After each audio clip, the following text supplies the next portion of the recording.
Hello and welcome back to a brand new episode of the Couch Brotato Podcast.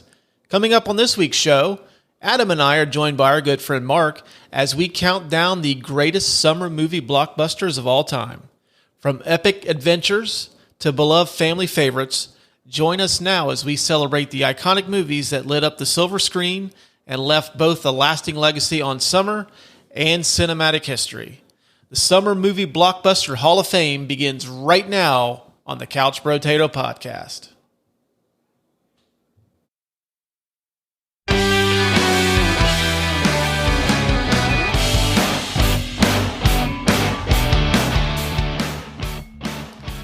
All right, Adam, how's it going this evening? Oh, it's going pretty good. How's it going with you, Russ? It's going well. We are joined by a very special guest. This gentleman's been on the show a couple times. Welcome back, Mark. How you doing tonight, man? Hi, Russ. Hi, Adam. How you guys doing tonight? Doing good. I'm glad that we were able to talk you through getting on Discord. It brings back memories of helping out my wife's grandparents work the remote control. Didn't we have the same problem when we did Skype, though? Yeah. I never had a problem. Yeah, okay. Adam didn't have a problem. No. Yeah, okay. All right. It's okay. On. Next time we'll show you. We'll give you a tutorial how to work your phone or anything else. Well, let's do this for everybody that's listening. Of all the people here on this podcast, I'm the only one that's probably seen all these movies in the theater when they came out. So there you go. Okay. Okay. Well, that explains your lack of technical savvy. Yes. He'll make it up. He'll make up for it with his cinematic savvy. Yeah. And plus, I think after the next time we see him, he'll have a quarter and some hard-tacked candy for us for helping him out. Yeah. Some Werther's Originals. Adam, save your appetite. Right. All right. Well, I brought Mark on to the show today. Talk a little summer movies. I think movie going at summer is just as American as cookouts and fireworks and stuff. And I figured today we would do one of our Hall of Fame episodes and trying to figure out a good topic for our Hall of Fame. I figured the summer blockbuster would be a good one to do today. So we're going to induct the 10 greatest summer blockbusters into the Couch Brotato Podcast Hall of Fame. So before we kick off our nominees, Mark, I'll ask you, since you're a special guest here, what was your criteria for forming your list of 10? I mean, first I had to go by what you wanted, which was the May to Labor Day thing. And I mean, I looked at the list and I looked at a lot of movies that had some cultural significance, and there was also a lot of build up to the movie, and some of them that actually have lasted the test of time. I mean, not every summer there was, a home run, but there's a lot of movies that, I personally remember going to the theater and going, okay, this was it. I don't really need to see another movie this summer because this was the movie. Right. I mean, not that I didn't see another movie, but this one was the event.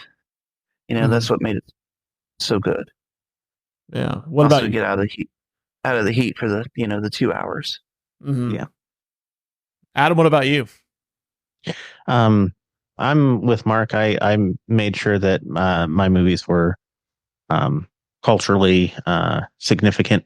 They had an impact. Not very many movies have the cultural sway of some summer blockbusters. I also, I kind of had a monetary value in mind, but I kind of loosely based it on actual box office, just because there are some movies that didn't make as much as others that I think are more culturally significant, for one, but two, I was super lazy and I didn't want to deal with, adjusting for inflation. So, well, I will tell you that Box Office Mojo is your friend for that. Right. But see, I didn't even want to go to the website. It's like, oh damn, I'm so tired. I don't have enough strength in these fingers to even type it out. I got to reach all the way down for that X. Don't feel like doing it tonight. I think that was kind of like my criteria as well. It was just it had to be a big hit. I mean, I would say probably for me, it had to be at least like a top 5 grosser by the end of the year, and it had to be culturally significant at the time, leading up to the movie and even during the film's release. So like something like the Blair Witch Project, which was a hit at the box office, and it was part of the, like, it was like a pop culture event, but I wouldn't call it a blockbuster because I think it did like a little over 100 million mark. I can look. Hold on. Yeah, I think. I mean, it sounds right, but yeah, I mean, it was an event, but it wasn't like I would call it a blockbuster. So, yeah. And the movie opened at 9.5 million and actually only grossed 45 million. The Blair Witch Project, I thought it did $100 million at the box office. Was that its opening weekend, or was that like throughout the whole run? Oh, no, I'm looking at the newer one. Let me go back to the old one. Sorry, I don't even acknowledge those other ones. I forgot they remade it once. You know. While you guys are looking at that, I also wanted to point out that in my list, go ahead. Did you find it? Yeah. This quick. Opening was 1.5. Gross worldwide was 248. So it did well. Mm-hmm. Made it tons of money. It didn't open in July as well. So yeah, that, on a financial gain, that was definitely a blockbuster for 99. Mm-hmm. Yeah, but I don't think it makes the list purely on the fact that it's not as culturally significant as many others. I think that's what Russ was getting ready to say anyways. Yeah, it was like an event, but it wasn't like a huge hit. I mean, it was very profitable for Lionsgate, but I wouldn't define it as a blockbuster. Right. I wouldn't either, and it's not something that I would say I would watch again. I didn't really care for the movie all that much. I mean, it had its moments, but I mean, I think it kind of got that handheld sort of thing out there a little bit more at the time. Yeah. As far as like a filmmaking style. Mm-hmm. So, or found media, I think is what they called it. Yeah. Yeah. Also too, I've always defined the summer movie season as being from the first week of May to Labor Day. So unfortunately, that's going to disqualify the last 2 Avengers movies. Because I mean, sorry to some of our listeners. Yeah. Yeah.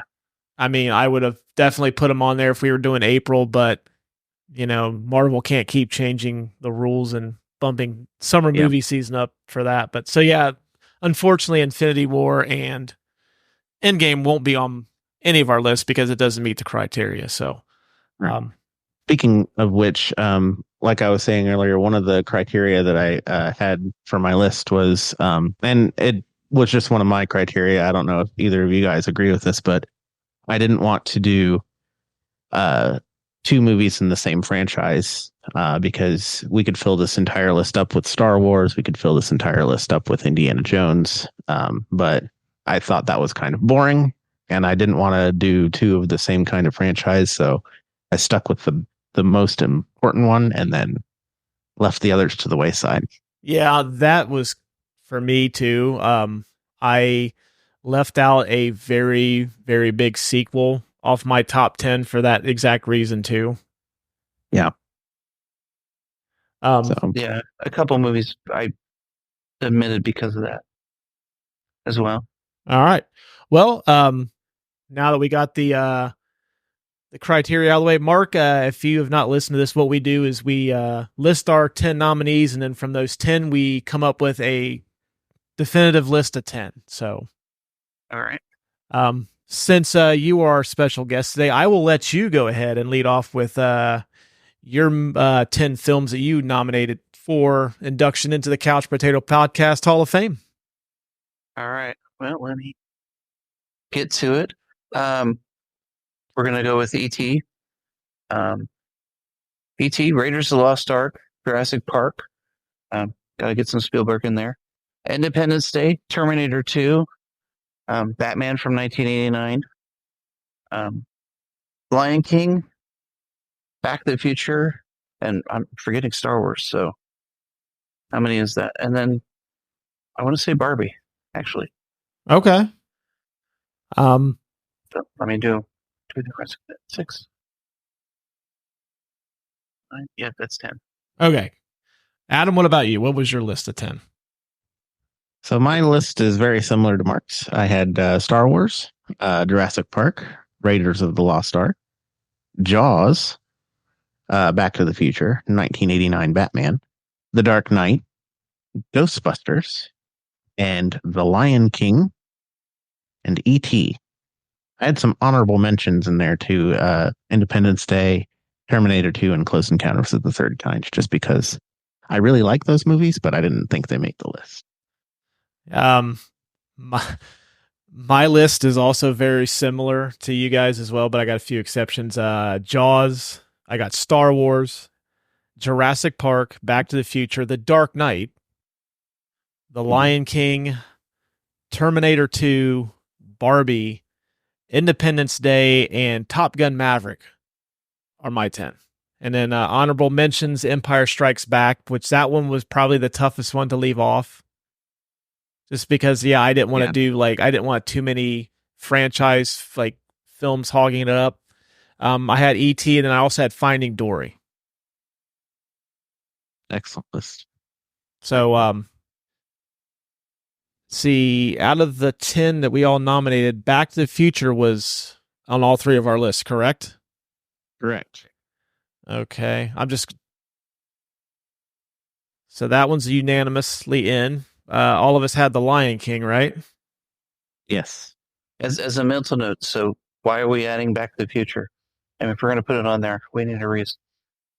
I mean, why do you want that on your list? Well, we'll talk about that here in a minute. Okay, we're getting to it. All right.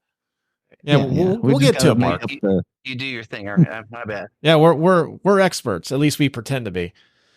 Speaking of which, Back to the Future is actually one of the podcasts that we've done twice on this, and you can listen to it wherever you get your podcast. God damn, Adam. That's why we work so well together. Cheap plug of the episode. We all had Jurassic Park too, right? Mm-hmm. Yes. Let's see. We all had Star Wars, correct? Yes. And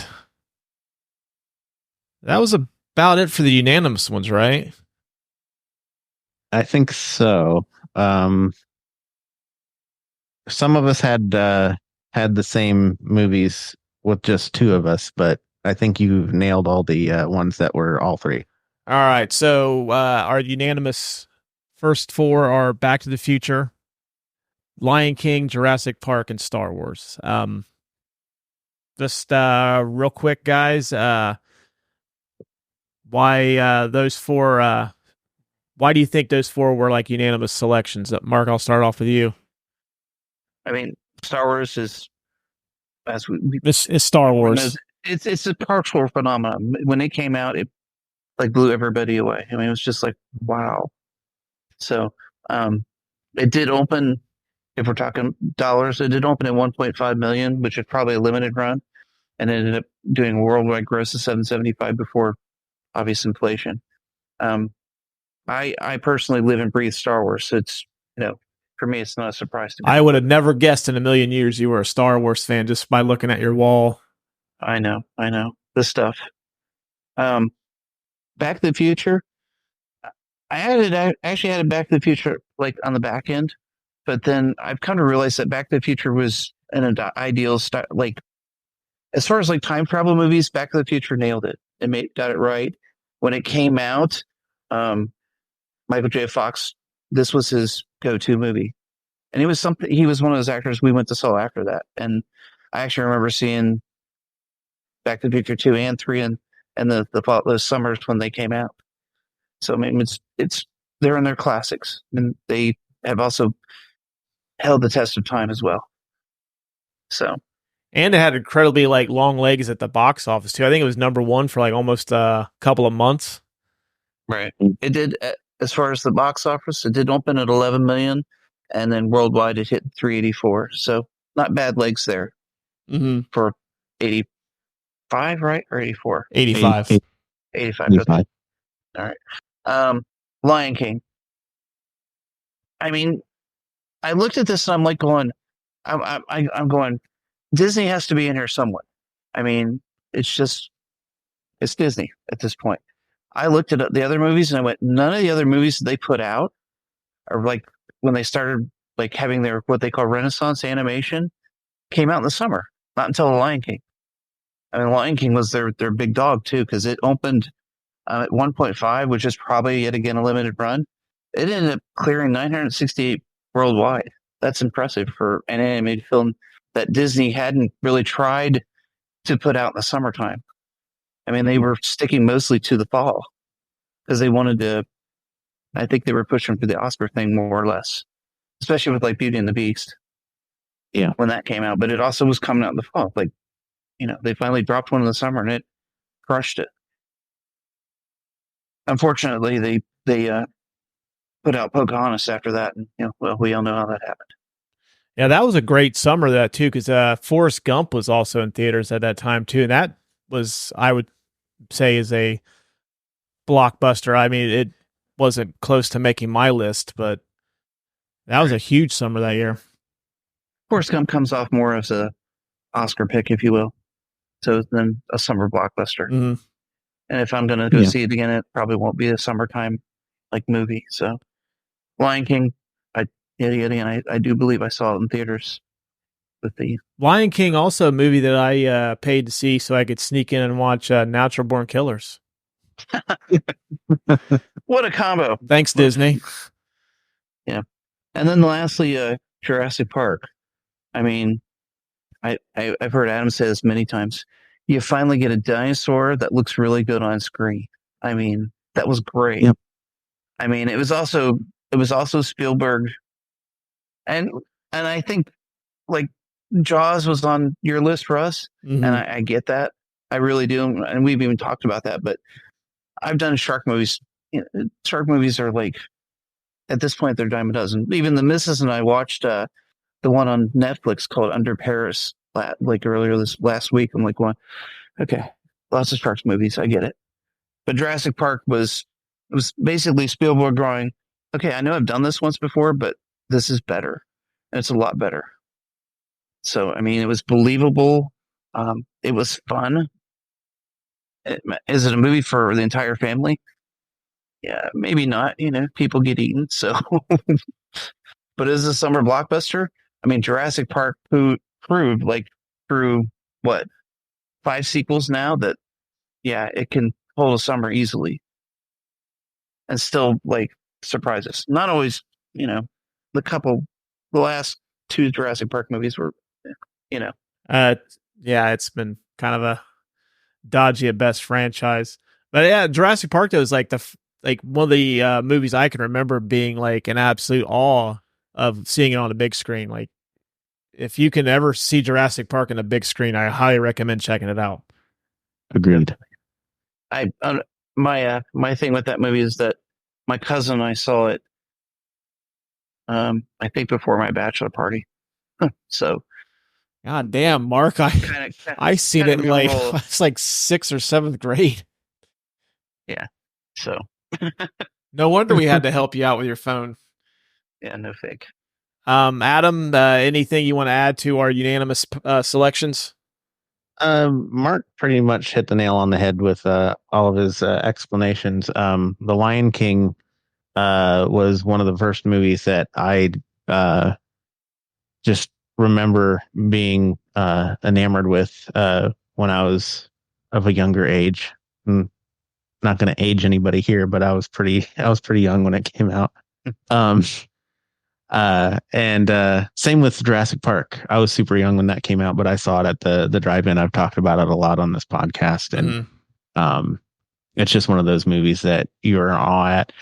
A lot of these movies are movies that do something different that movies of the past have done maybe something of, but these are the ones that you remember. Like Mark was saying, Jurassic Park is similar to Jaws, but it's like one of the ones that you remember because it's dinosaurs that you see on the screen. As far as Star Wars goes, it's the same thing. Like it's the first time we get to see giant epic space fights like that. Just that quality. It's just a phenomenon. And everybody rushed to go see the movies. So all of these movies deserve to be on the list. Yeah, I know for me, it hits every criteria, like culturally significant. They were like, in the moment, they were like movies that people talked about. They were in huge financial successes too. So, I mean, there's really nothing I can add. Plus, like most of these movies I consider to be close to perfect because, I mean, even if you don't like them, you really can't say much bad about them. You know what I mean? It's like, oh, well, I just wasn't my cup of tea, which is fine. But like, you can't sit there like, well, you know, like Christopher Lloyd, just horrible actor, hamming it up, or the animation of The Lion King is shit, or dinosaurs are not even real. Imagine, like, as far as like Star Wars goes, the truth be told, I didn't see Star Wars until the wintertime, actually.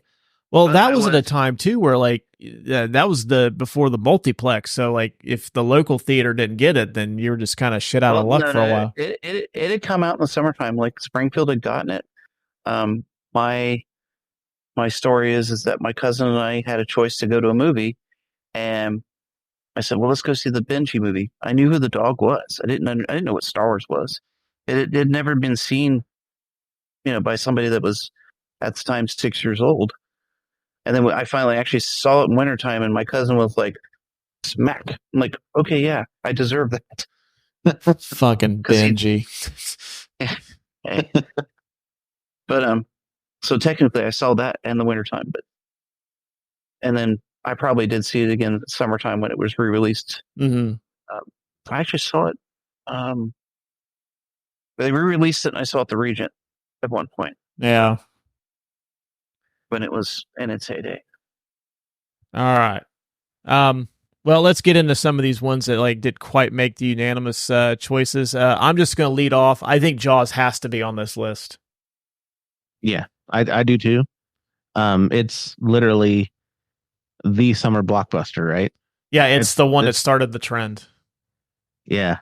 And yeah, it is similar to Jurassic Park in ways, like Mark was saying, but it kept people out of the water. Like, that's crazy. Shark attacks aren't that common, and it kept people out of the water because of how popular it was. Yeah, it invoked a real fear that, right. Well, you can't say it doesn't exist because it does. Right. Yeah. Like dinosaurs, they died off, and it, probably can't happen, but sharks, they're around. Plus, one of the best movie posters of all time, too. Doesn't really have anything to do with this list, but like that movie poster is super cool. It is. But yeah, I think Jaws has to be on this list. I mean, it started, like, it's the reason why studios put out their big movies during the summer, because they've seen how well Jaws did. And it's like, okay, well, people will go to the movies during the summer, because before that, no one, like, summer was kind of like how February is now, or that like post Labor Day schedule up until probably October, where there's really not a lot that comes out worth checking out. But yeah, that's how the summer movie season was treated too until this came out.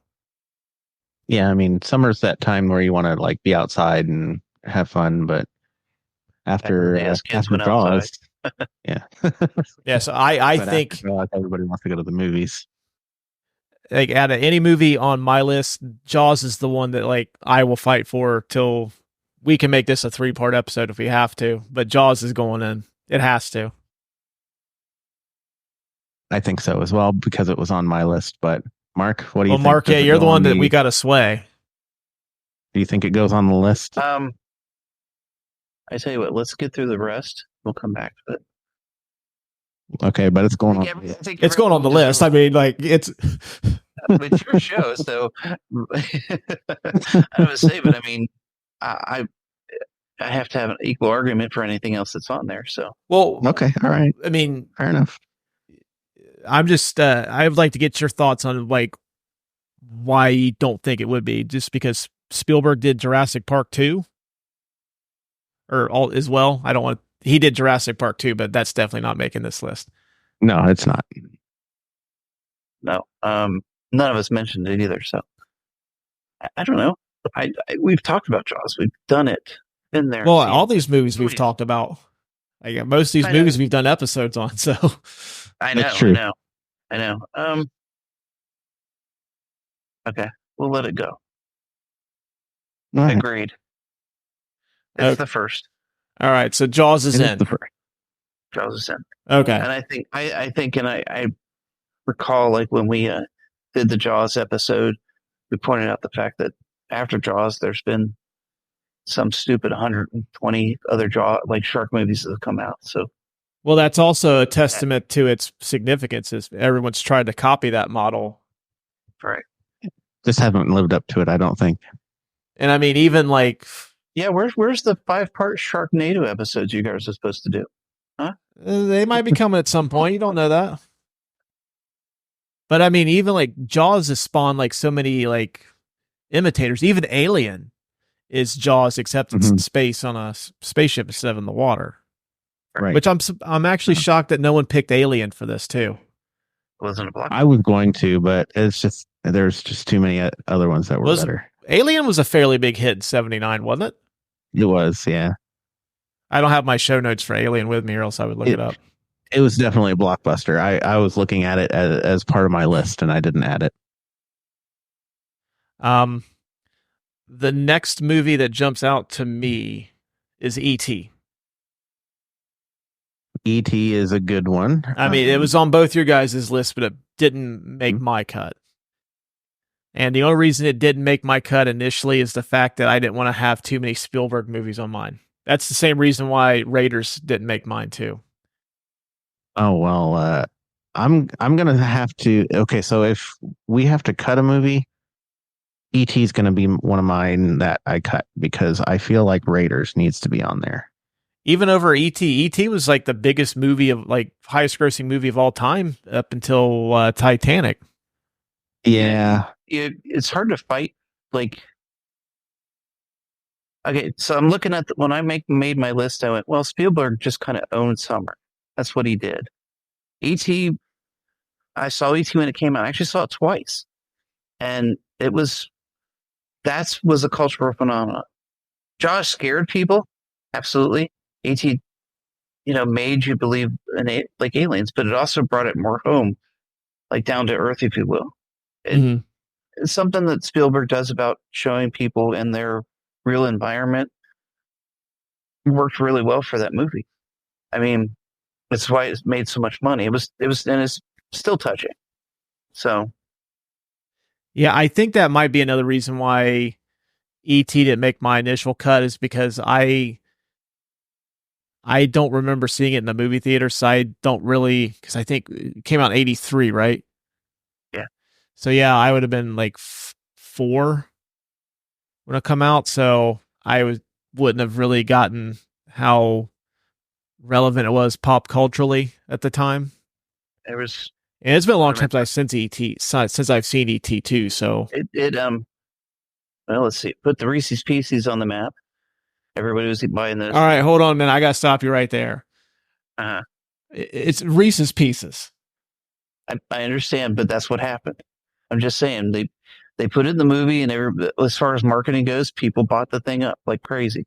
Like E.T.'s eating these things; they must be good. Eating what? Like Reese's Pieces? Yeah. Oh, I thought you said Reese's Pieces. Same thing, right? That's it's Reese's Pieces. I don't have it. Put some respect on his name.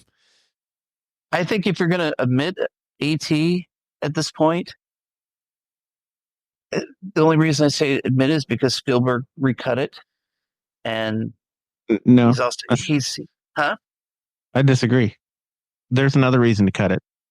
It killed the video game market in the 80s. Oh yeah, I have the game too.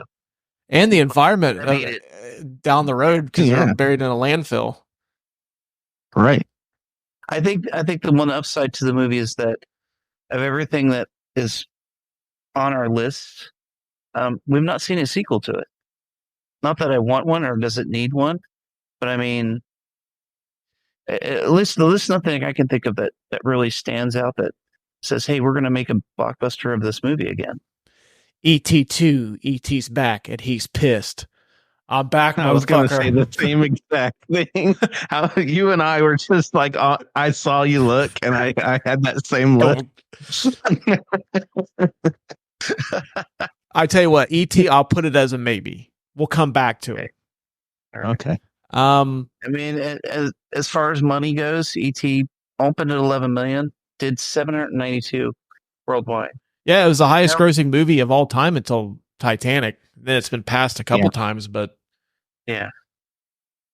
So, now I'm kind of ashamed of myself that I didn't have it on my list. I must have, maybe it's because I didn't want too many Batman movies, but Batman 89 deserves some strong consideration because for me, that is like the first, I guess, movie that's created like an absolute frenzy up to its release date. I mean, like Batman was like everywhere in 89 right before it came out. Batmania.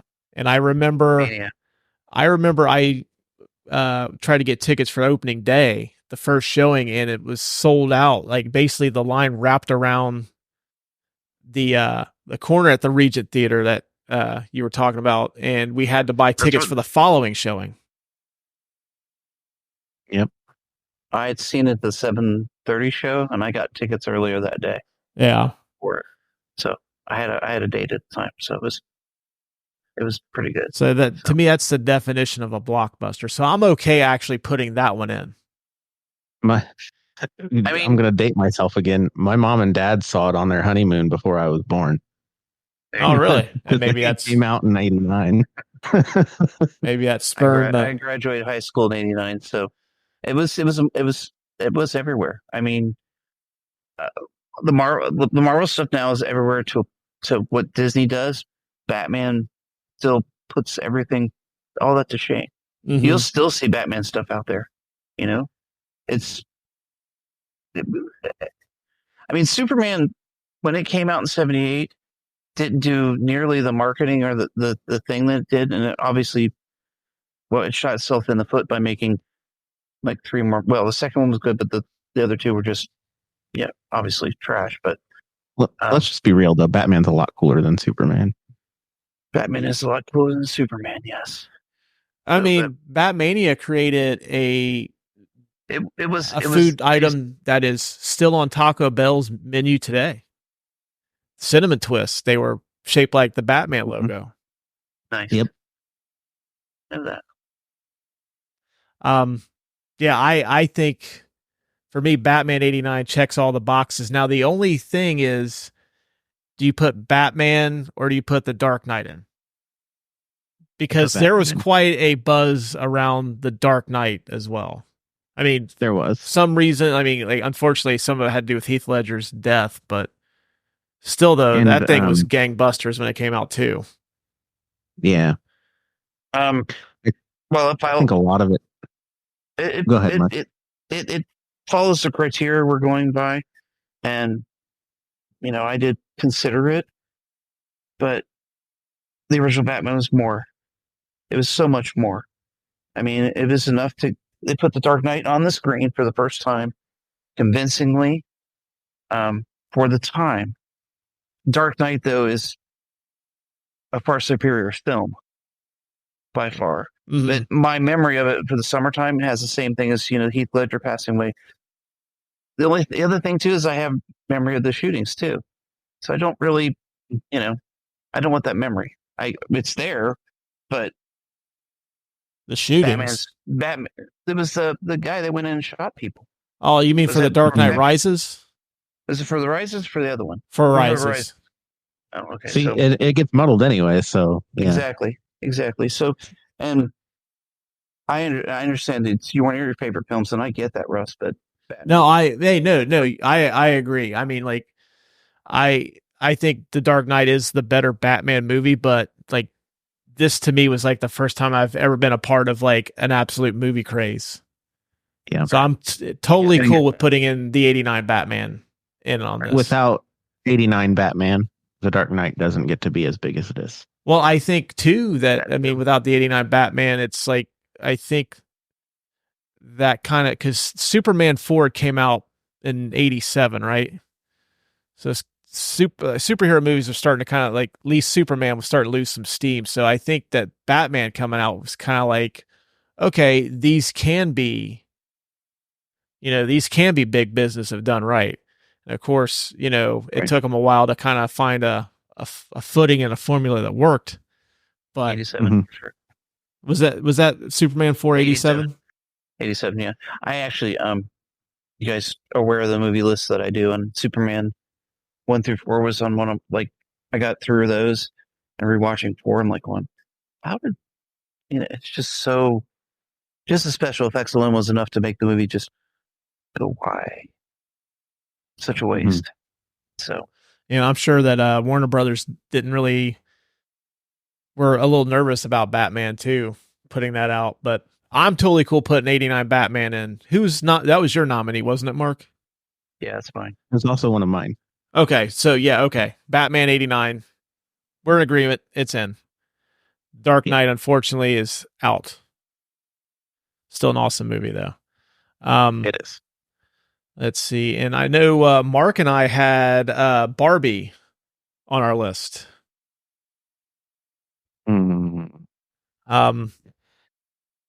I nominated it because I think moviegoing's changed since the pandemic. And that's why Top Gun and Barbie made my cut, is the fact that they're them two and then Spider-Man. But Spider-Man was going to do big business no matter what. But I think with Top Gun, it kind of showed like the like older crowds that it was okay to go back to the movie theater.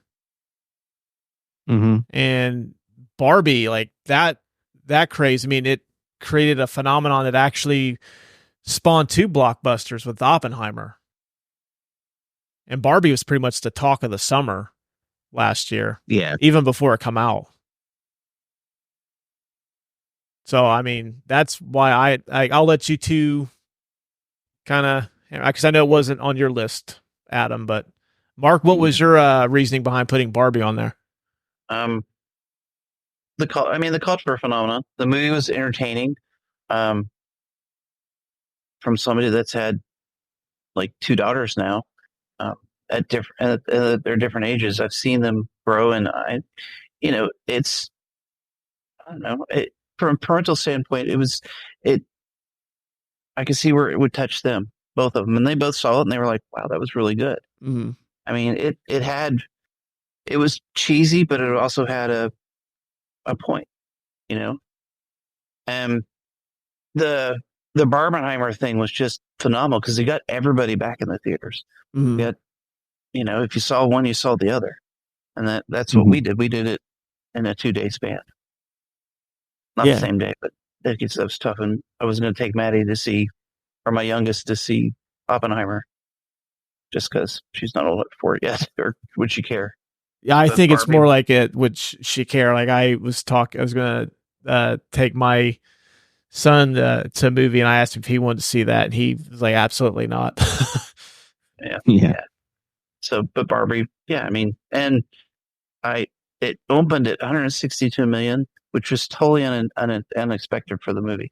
Yeah, I know the tracking. I think they had it at going into that weekend. I think they were tracking it at around 90, and then as it got closer to opening weekend, they said it could hit 100 to 110, and then it did like 160.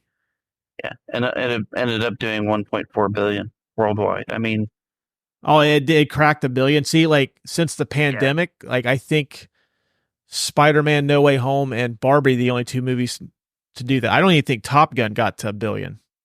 Did it? It may have. I sent you guys those lists. I'll look them real quick, check. But I just think it was perfect for the summer. You open that in wintertime, it's not going to do as well because it got people to dress up and have fun at the movies. There's a lot of movies that do this. Star Wars did it every summer for a really long time. It got everybody there. I mean, there's the joke. The guys went to see Margot Robbie. I mean, okay. I know the missus and her friends did the Barbie thing opening day too. Adam, I know it wasn't on your list. What are your thoughts on Barbie? Not, we're not judging it on its whether it's a good film. I thought it was okay. Right. I mean, it's probably a movie like I wouldn't watch again, but it's more the fact that like I'm not its demographic. It's not its core audience. Right. It definitely is a cultural phenomenon, especially after the pandemic.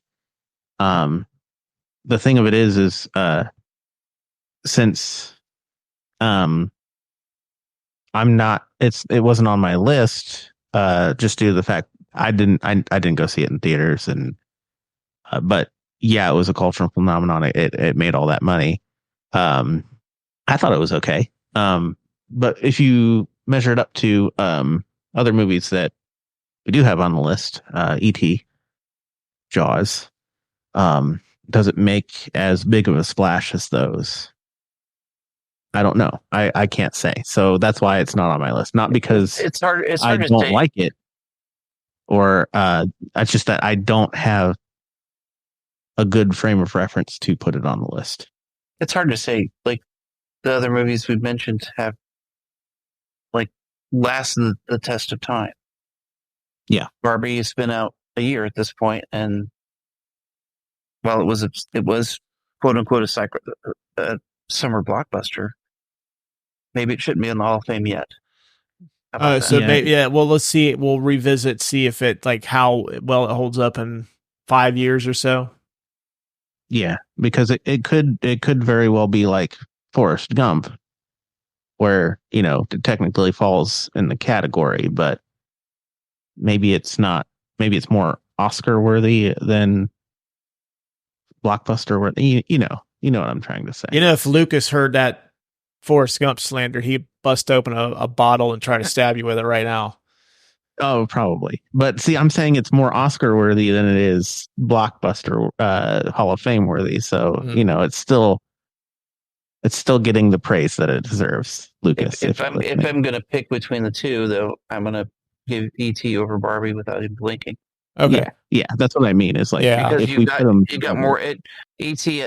If E.T. had the same impact or financial impact that it did then, it brought more people into the theater than Barbie did easily.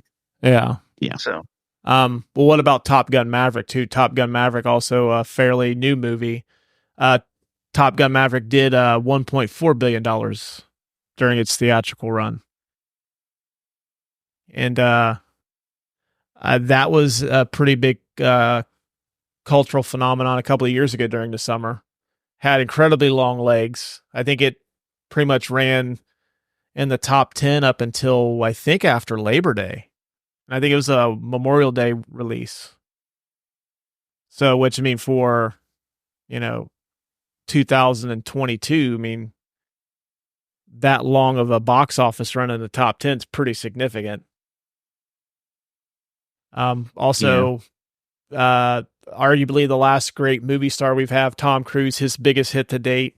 And I think the biggest thing for it is it kind of got older people to come back to the movie theater, which pandemic after that, I didn't see that crowd coming out quite as much. And this was a movie that brought everybody back to movies, and pretty much, I don't know anybody that didn't like it. So, I mean, I don't know. I'll get your guys' thoughts on it since it was my nominee. Part of me wants to say that it falls under the same category as Barbie. It's just too new. It's very new. Because you can say the same thing about Top Gun, but if you guys really think about it, Top Gun Maverick is not new. It's actually old. How many times did it get pushed for us? Oh, well, yeah. I mean, we're talking, obviously we know when it was released because we saw it, but I mean, the movie was 4 or 5 years, well, probably 3 or 4 years old at that point. Just how long, how many times it got yanked. So the public had not seen it. So yeah, I mean, so yeah. I'm not ready for it to be on the list. I'm just not. I dig the movie. I love it. I own it. But I haven't revisited it either. That's the thing. So yeah. The thing of it is though, is like if you put it up against so another one that some of us all had on our list was it was on my honorable mention, but it was on everybody else's list, is Terminator 2. Terminator 2 is another action movie that I think holds more cultural weight, simply just due to the subject matter and the ability to reference the movie for people that haven't even seen it. They know exactly what that is when they see it. It's like, oh, that's the Terminator, you know.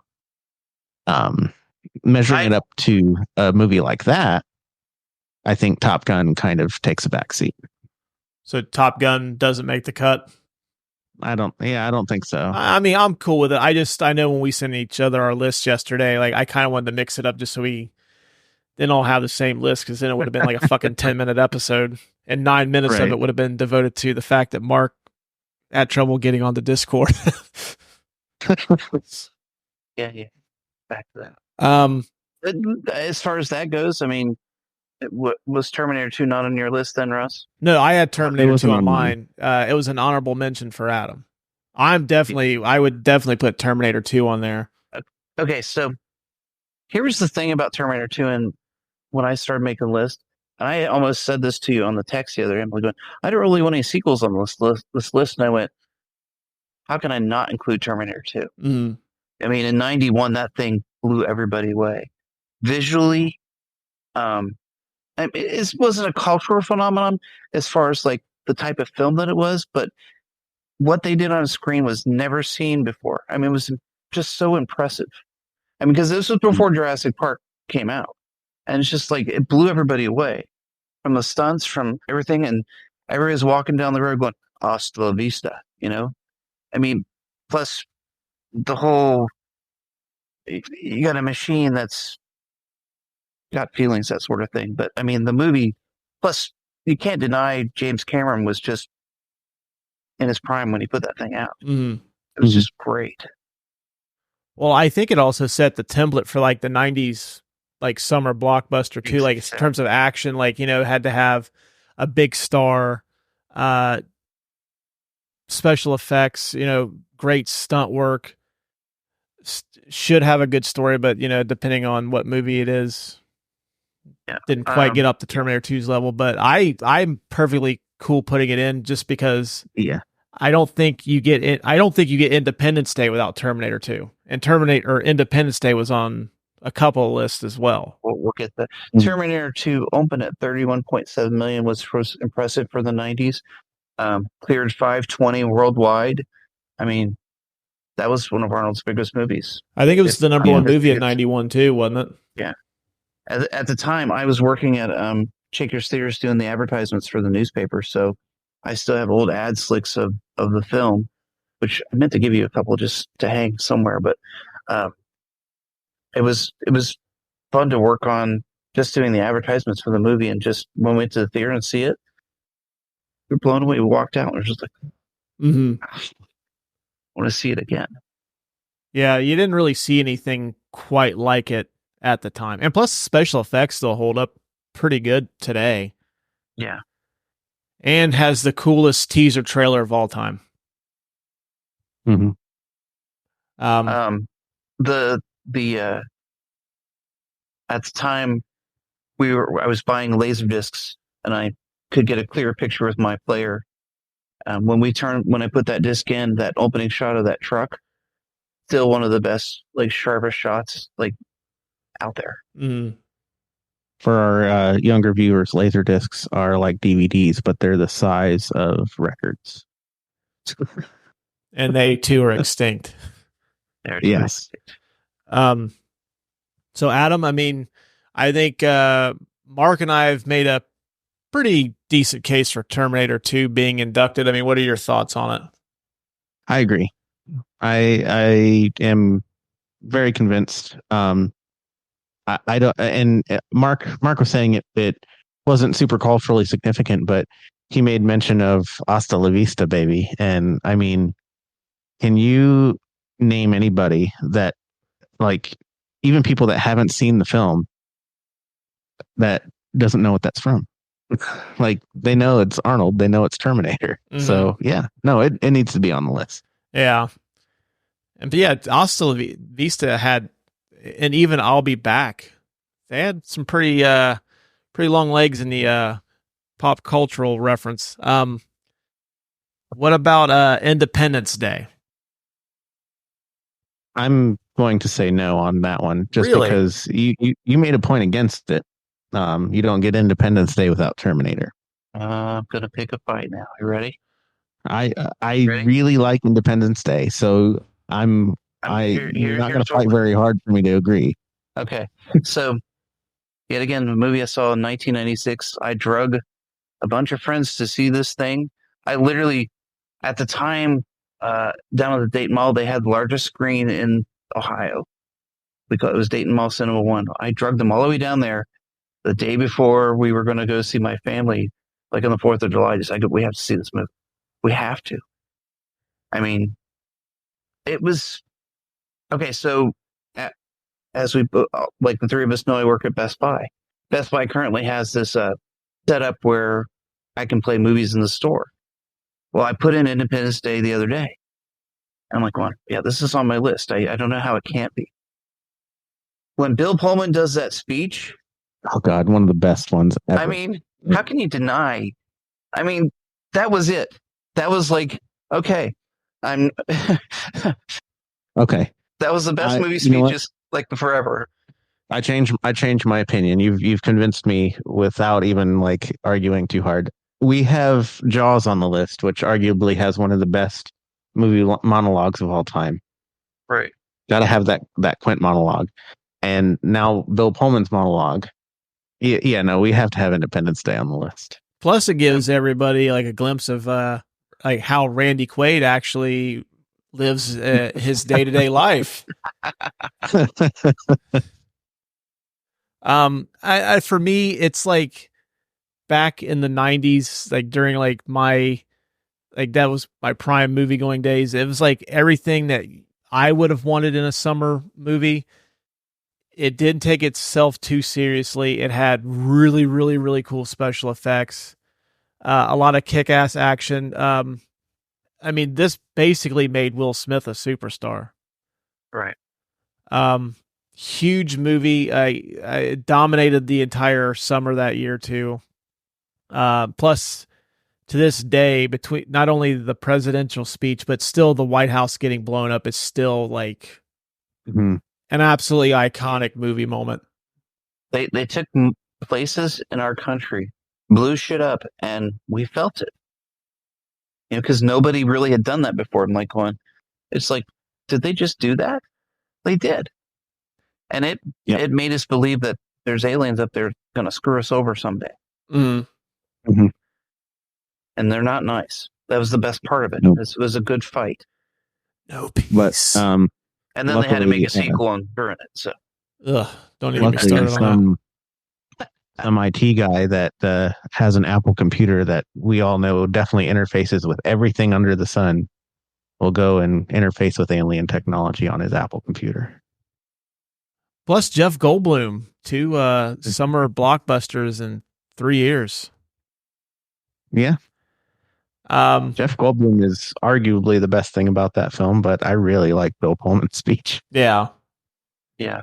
I mean, I was at work and it came on. I went, I got to stop. I got to stop whatever I'm doing. And this needs to be watched again. And it's just like, and I had customers like start coming around me going, oh yeah, I remember this. So we putting it in? I call it Close Encounter. Oh yeah. Have to. So we're putting in Independence Day? Yeah. All right. Yep. I agree. Okay. Well, essentially, like all my nominees have been knocked out. So the last of the ones that I think have a strong case, You both had Ghostbusters, and you both have Raiders of the Lost Ark. I am going to go with Ghostbusters over Raiders, and I'll tell you why. Now, I will, before you guys make your cases, right now we have 1, 2, 3. We have 8. Okay. For sure. E.T. as a maybe makes it 9, so one of these has to get bumped. Okay. And I'm saying Raiders gets bumped, but only because Over ET? Yeah, over. So Raiders gets bumped for Ghostbusters. ET stays because. Do you see any kids going trick or treating as Indiana Jones over any of the Ghostbusters? No. If I could have gone as Indiana Jones, I totally would have. Yeah, but did Indiana Jones got the Young Indiana Adventures of Young Indiana Jones, but it get a Saturday morning cartoon. It did not. And it also got a better video game. Ghostbusters got a better video game than Indiana Jones did. Well, I'm curious to hear Mark's thoughts because I'm guessing you've seen Ghostbusters in the movie theater, correct? I did. Okay, so I mean, Ghostbusters was a last ad for me, and I'd actually had a conversation with my cousin, who's my age, and we went and saw a lot of these movies in theaters together, just because it's what we did. I don't know. I like Ghostbusters more for it. Over time, I think it stood better. Raiders is still great. It's a classic. But you put the two together, I'm going to watch Ghostbusters. I think it's more fun. It's more entertaining. And more Okay, well, that I disagree with. Yeah. Well, and then part of me is also going, you love both movies. How are you going to pick one over the other? It's hard.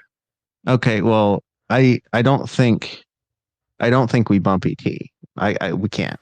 Well, I'm going to leave it up to you guys because essentially, like I've said on this show, that Indiana Jones is my favorite movie character, so I'm going to. I'm with you. I want to put Raiders on there, but Ghostbusters, I have to put myself aside for this. I think Ghostbusters. Okay, so like I said, Ghostbusters was a last minute ad for me. But I think Raiders is a stronger thing. As far as like summer blockbusters go, every Raiders movie's opened in the summer that I can remember. And I've seen all of them in the summer.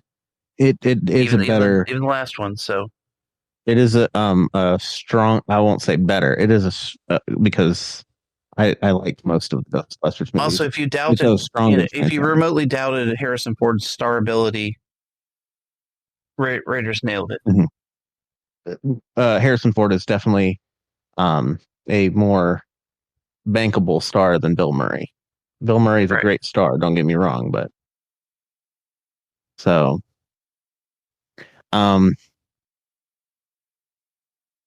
it's really hard for me to choose. Well, I tell you what, I will read you the list of the movies that we have, and then you can decide.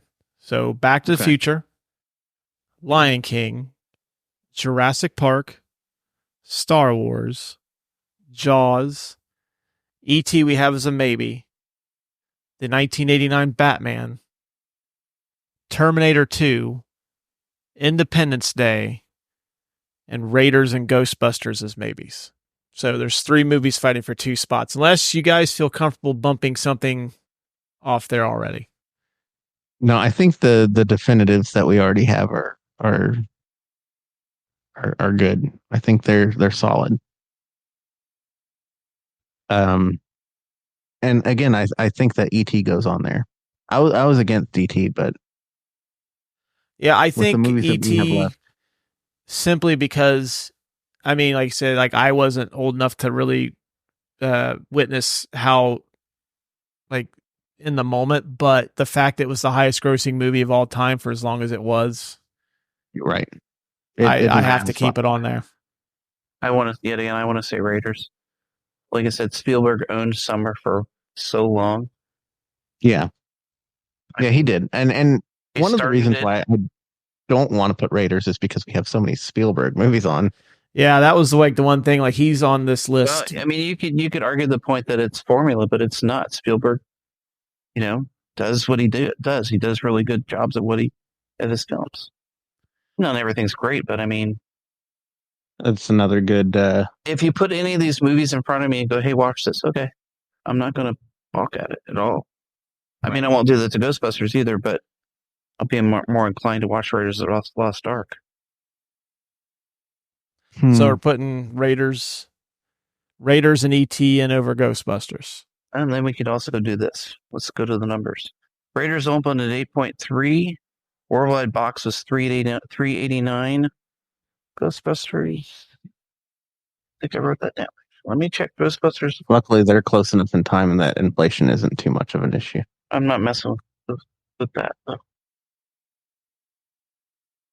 I'm just going off of what IMDb says, just because it's a simpler number.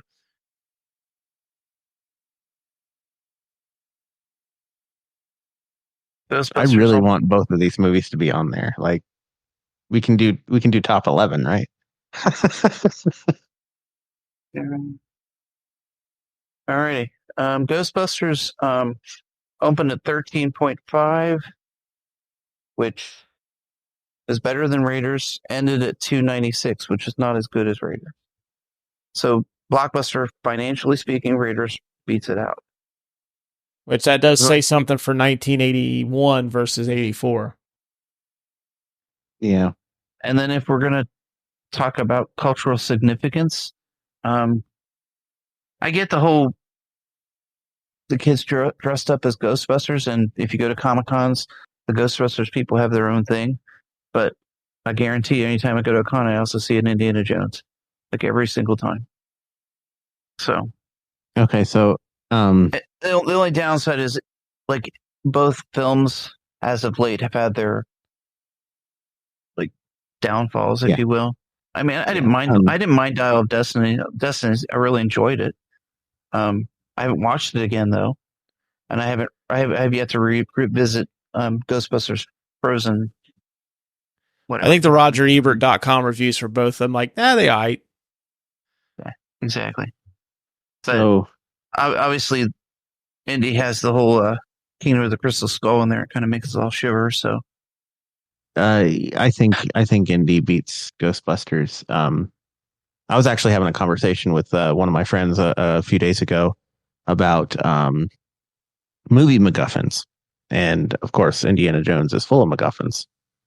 But the definition of a MacGuffin is an item in a movie that moves the plot forward that has no other value per se in the movie if it wasn't there.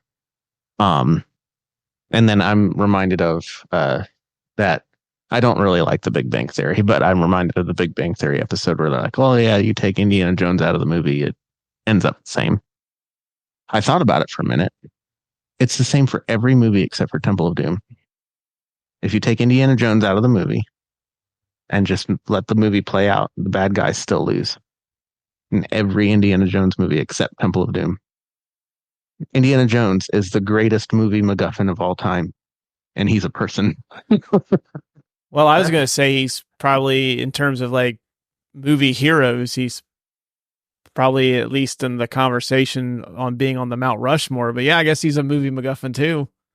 I mean, he's just there to move the plot forward. that makes like absolute sense. And the Indiana Jones movies, with exception of the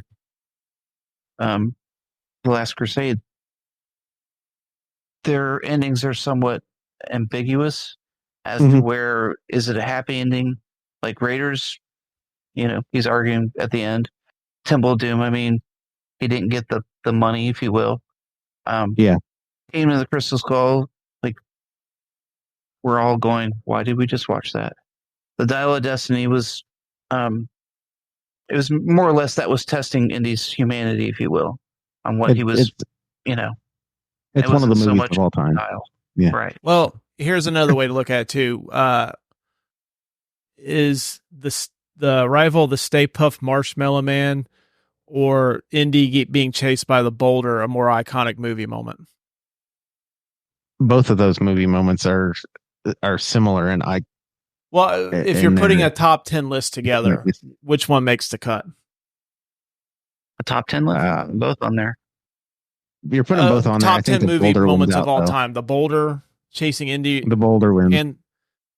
And the Stay Puft Marshmallow Man. Out of any movie in movie history, you'd put them both in your top 10? If you could only pick one, though. Both in my top. Oh, I could only pick one? No, I can't do that. So I would say the boulder. Top 10.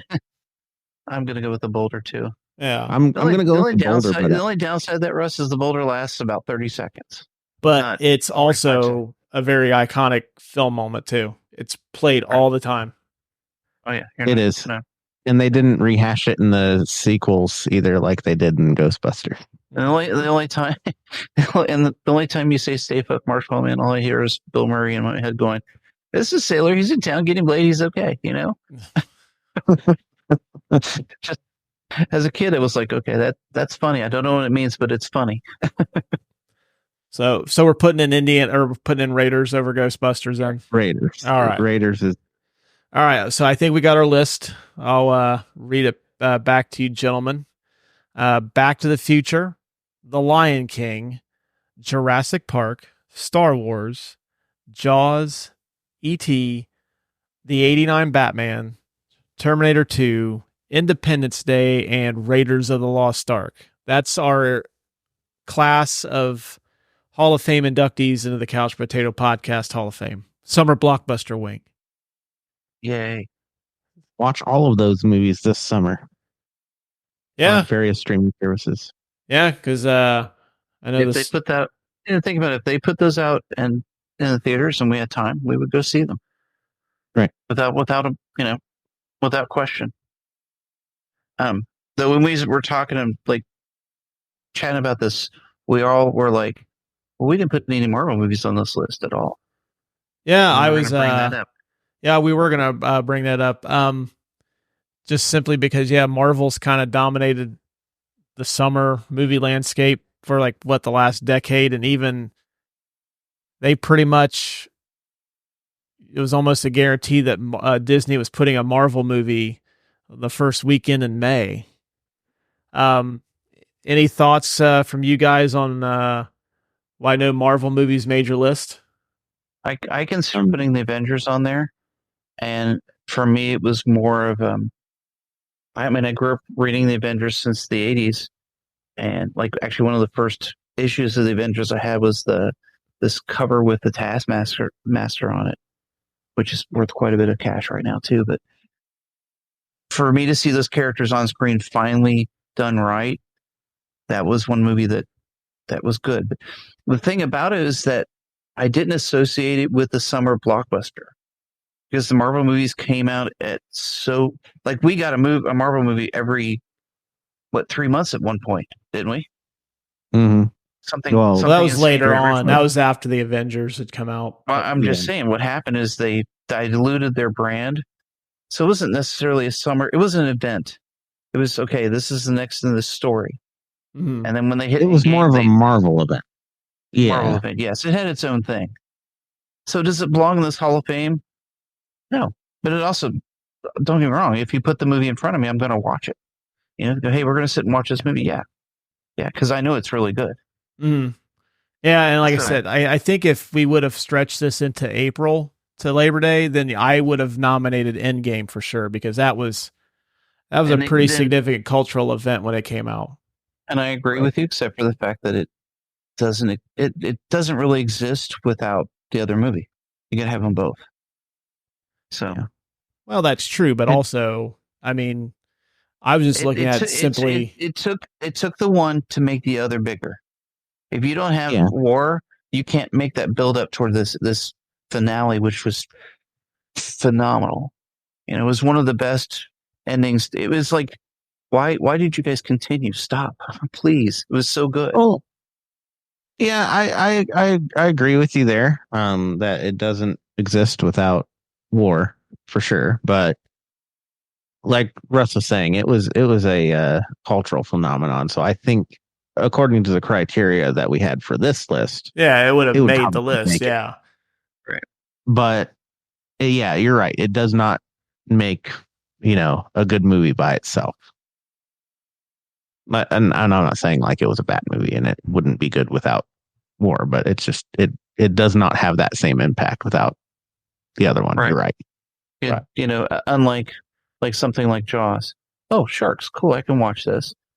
And then you get like somebody that doesn't know what's going on. If you show them Jaws and you throw them in like the middle of the movie, they're going to get it for the most part. Yeah. Even if you haven't seen the opening scene, which is, as we've all agreed, it's one of the most terrifying scenes like ever. But you do this and you throw somebody in the middle of like an Avengers movie. I don't know what the hell's going on. It makes no sense. It looks really cool, but Purple Alien is laying waste to the galaxy to complete his stone collection. It's a pretty simple plot. Right. Movies like that, I use my mom as the litmus test for that. Like, I show my mom Avengers Endgame. She has no clue who any of these people are. She's asking me a million questions, whereas Jaws or like even like E.T., like, okay, she knows that this alien's trying to get his way back home. Right. So, I mean, I get it. But I mean, it's the fact that like you said, I agree with what you said. Yeah, it took Iron Man and Thor and the first Avenger and all those movies leading up to that to get to that point. But still, the fact that they did it so well, and in my criteria, anyways, like if it would have been nominated for sure. Plus, it's still, I think, the highest grossing movie of all time. All right. If at some point you go, well, we're going to do a show where we have the top 10 Marvel movies. Oh God, I know one of our listeners would. Yeah, like the minute you say top 10 Marvel movie of all time, his trousers are getting tight. And we can definitely do that list because I mean, I feel like Marvel is its own thing. I don't think it fits in the same kind of feel of what we're doing for this list. It's its own event. It's not a blockbuster event, if you get what I mean. So yeah, right. Summer. I don't know if I'm not ready to go back down the Marvel rabbit hole right now. Anyways, I've kind of enjoyed the break from it. So yeah, I was looking through a list of like the movies that were the top grossers of the summers.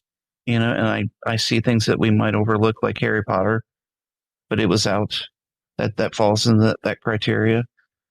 And I don't understand how in 2009, Transformers: Revenge of the Fallen was the highest grossing film. Oh, those Transformers movies were big for a hot minute. Wow. I think like the first 2 or 3 of them were pretty big. We also left off Dead Man's Chest because I was looking at your list. Pirates was a huge hit that year. And then, you bring up the Tom Cruise thing. I'm like, Mission Impossible. Well, actually, the first Mission Impossible probably didn't gross as much as whatever was out that year, but Mission Impossible 2, which most people don't like, did gross more in 2000 than whatever else was out that summer. Yeah, Mission Impossible is one of my favorite movie franchises, but 2 is like my least favorite of a whole bunch. Yeah, there's probably a ton that we missed, but I think what we come up with was probably the cream of the crop. Solid. I mean, looking back, Alien might have made my list looking back at it. Close Encounters was a good one. Alien opened at 15 million and pulled in 108 worldwide. Which, I mean, that's 1979 numbers too. So, and then it didn't really find its audience right away. That's all. Yeah. I mean, somebody else pointed out to me, you got any Stallone movies on there? And I went, the only movie he like had a box office gross for or in the summer was in 85 was Rambo Part 2, which I didn't see in theaters. Yeah, Rambo 2 was the biggest movie. He had the 2 biggest movies of the year that year, if I'm not mistaken. Yeah. Mm-hmm. Huh. All right. Okay, cool. But Ev, great episode, guys. Yeah, I think we got a good list of nominees. But hey, it was fun. It was fun having you back on the show, Mark. We'll have to do it again sometime soon. Yes, please. I do enjoy it. Well, that's going to wrap it up for this week's episode. Be sure to check out the links below to follow us on social media. You can find us TikTok, Twitter, whatever Twitter's called now, Facebook, Instagram, Threads, wherever you do your social median. Is that a word? Median? Yeah. Okay. Wherever Median. Well, wherever you do your social media conversing. This is the podcast where Russ makes stuff up. Yeah. It's either I mispronounce names or I make shit up. So, but follow us, hit those links below, send us an email if you want to give us your thoughts, any questions, any show ideas you want to hear us do in the future. That's also on there. If you listen to the show on Apple, please take a brief moment to leave us a review. We do appreciate the feedback. And until next week, gang, we will talk to you guys and gals later. Roads? Where we're going, we don't need roads. Dr. Grant, my dear Dr. Sattler, welcome to Jurassic Park. Snakes. Why did it have to be snakes? I'm Batman. You're gonna need a bigger boat. E.T. Home phone. I'm Luke Skywalker. I'm here to rescue you. Everything the light touches is our kingdom. Hasta la vista, baby. We will not go quietly into the night. We will not vanish without a fight. We're going to live on. We're going to survive. Today, we celebrate our Independence Day.